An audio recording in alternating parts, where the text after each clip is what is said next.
តោះសួស្ដីបងប្អូនអរគ្នាអញ្ចឹងនៅខាងក្រៅខ្នងខ្ញុំនេះគឺជាផ្សារបោះដុំគ្រឿងអេឡិចត្រូនិកដ៏ធំជាងគេនៅក្នុងទីក្រុងសិនចិនអញ្ចឹងទីក្រុងសិនចិននេះគឺជាប្រភពផ្សារអេឡិចត្រូនិកដែលបោះដុំទៅទូទាំងប្រទេសតែម្ដងមិនថាគ្រឿងទូរស័ព្ទមិនថាគ្រឿងកុំព្យូទ័រឬគ្រឿងអេឡិចត្រូនិកអីផ្សេងៗតាក់ទងជាមួយនឹងគ្រឿងភ្លើងគ្រឿងនិយាយរួមទៅឲ្យតែតាក់ទងជាមួយនឹងគ្រឿងអេឡិចត្រូនិកអញ្ចឹងខាងនេះតាក់ទងជាមួយនឹងទូរស័ព្ទគេហៅថាទូរស័ព្ទមួយទឹកឬក៏ទូរស័ព្ទថ្មីទូរស័ព្ទអី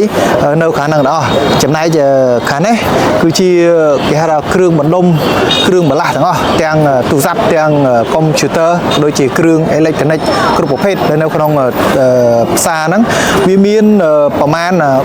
4-5 ផ្សារនៅប្លុកតែមួយគ្នាហ្នឹងឈ្មោះតែមួយប៉ុន្តែគ្រាន់ថាគេហៅថាវាចែកជាអាគារច្រើនអាគារចែកជាប្លុកវាអញ្ចឹងមានប្លុកខ្លះលក់អេសេលក់ត្រង់ស្ទ័រលក់រេស្តង់ក៏ដូចជាលក់គ្រឿងទូរស័ព្ទសបកទូរស័ព្ទគ្រប់តែម្ដងឲ្យតែតាក់ទងជាមួយនឹងគ្រឿងអេឡិចត្រូនិកមិនថាគ្រឿងបន្លាស់ឬក៏គ្រឿងថ្មីឬក៏